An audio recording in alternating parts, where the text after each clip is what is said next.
ಜಗತ್ತು ಕಂಡ ಶ್ರೇಷ್ಠ ಅರ್ಥಶಾಸ್ತ್ರಜ್ಞರಲ್ಲಿ ಒಬ್ಬರಾಗಿದ್ದ ಡಾಕ್ಟರ್ ಮನಮೋಹನ್ ಸಿಂಗ್ ನಿನ್ನೆ ನಿಧನ ಹೊಂದಿದರು. ಅವರಿಗೆ 92 ವರ್ಷ ವಯಸ್ಸಾಗಿತ್ತು.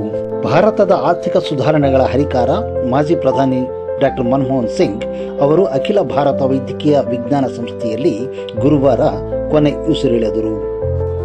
ಡಾಕ್ಟರ್ ಮನಮೋಹನ್ ಸಿಂಗ್ ರವರು ಸಾರ್ಥಕ ಬದುಕನ್ನು ಕಂಡ ಅರ್ಥಮಾಂತ್ರಿಕ, ಮಿತ ಮಾತು ಮತ್ತು ಮೃದು ಮಾತಿನ ಶಕ್ತಿ ಏನು ಎಂದು ತೋರಿಸಿಕೊಟ್ಟ ಸಾಧಕ.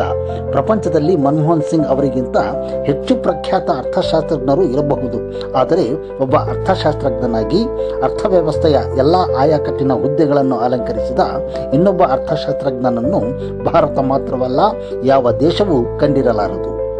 ಅರ್ಥಶಾಸ್ತ್ರದ ಪ್ರಾಧ್ಯಾಪಕ, ಪ್ರಧಾನಮಂತ್ರಿಯ ಆರ್ಥಿಕ ಸಲಹೆಗಾರ, ಕೇಂದ್ರ ವಿತ್ತ ಕಾರ್ಯದರ್ಶಿ, ರಿಸರ್ವ್ ಬ್ಯಾಂಕ್ ಗವರ್ನರ್, ಯೋಜನಾ ಆಯೋಗದ ಉಪಾಧ್ಯಕ್ಷ, ಸೌತ್ ಕಮಿಷನ್ ಅಧ್ಯಕ್ಷ, ವಿಶ್ವವಿದ್ಯಾಲಯದ ಅನುದಾನದ ಆಯೋಗದ ಅಧ್ಯಕ್ಷ, ನಂತರ ಕೇಂದ್ರ ವಿತ್ತ ಸಚಿವ, ಕೊನೆಗೆ ಪ್ರಧಾನಮಂತ್ರಿ, ಅದು 2 ಅವಧಿಗೆ.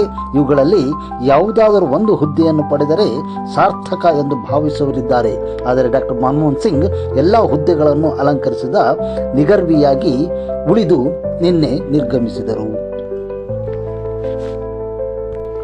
ದೇಶ ಗೌರವಾನ್ವಿತ ನಾಯಕರೊಬ್ಬರನ್ನು ಕಳೆದುಕೊಂಡಿದೆ. ಅವರು ದೇಶದ ಆರ್ಥಿಕ ನೀತಿಗೆ ಹೊಸ ರೂಪ ನೀಡಿದವರು. ಹಣಕಾಸು ಸಚಿವರಾಗಿ, ಪ್ರಧಾನಿಯಾಗಿ ದೇಶದ ಜನರ ಜೀವನ ಮಟ್ಟವನ್ನು ಸುಧಾರಿಸಲು ಗಣನೀಯವಾದ ಕೊಡುಗೆ ನೀಡಿದ್ದಾರೆ ಎಂದು ಪ್ರಧಾನಿ ನರೇಂದ್ರ ಮೋದಿ ಅವರು ಕಂಬನಿ ಮಿಡಿದಿದ್ದಾರೆ. ಮನಮೋಹನ್ ಸಿಂಗ್ ಅವರ ಅಗಲಿಕೆಯೊಂದಿಗೆ ದೇಶ ಮುತ್ಸದ್ದಿ ನಾಯಕರೊಬ್ಬರನ್ನು ಕಳೆದುಕೊಂಡಿದೆ. ಆರ್ಥಿಕ ಉದಾರೀಕರಣ ಕುರಿತ ಅವರ ನೀತಿಗಳು ಕೋಟ್ಯಾಂತರ ಜನರ ಬದುಕನ್ನು ಬದಲಿಸಿದೆ ಎಂದು ಎಐಸಿಸಿ ಅಧ್ಯಕ್ಷರಾಗಿದ್ದ ಮಲ್ಲಿಕಾರ್ಜುನ್ ಖರ್ಗೆಯವರು ಕಂಬನಿಯನ್ನು ಮಿಡಿದಿದ್ದಾರೆ. ಪ್ರಧಾನಿ ಪಟ್ಟ ತ್ಯಜಿಸಿ ಡಾಕ್ಟರ್ ಮನಮೋಹನ್ ಸಿಂಗ್ ಅವರಿಗೆ ಪಟ್ಟಾಭಿಷೇಕ ಮಾಡಿದ್ದ ಶ್ರೀಮತಿ ಸೋನಿಯಾ ಗಾಂಧಿ ಭಾರತ ಒಬ್ಬ ಶ್ರೇಷ್ಠ ಆರ್ಥಿಕ ತಜ್ಞ ಹಾಗೂ ಮುತ್ಸದ್ದಿ ರಾಜಕಾರಣಿಯೊಬ್ಬನನ್ನು ಕಳೆದುಕೊಂಡಿದೆ ಎಂದು ಕಂಬನಿ ಮಿಡಿದರು.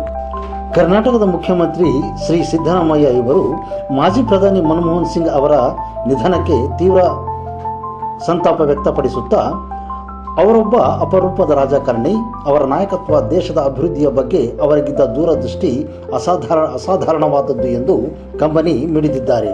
ಕುಂಚೂರು ಕಲೀಂ, ನೆರವಿನ ಕೈಗಳು, ಮರಿಯಮ್ಮನಹಳ್ಳಿ, ವಿಜಯನಗರ ಜಿಲ್ಲೆ.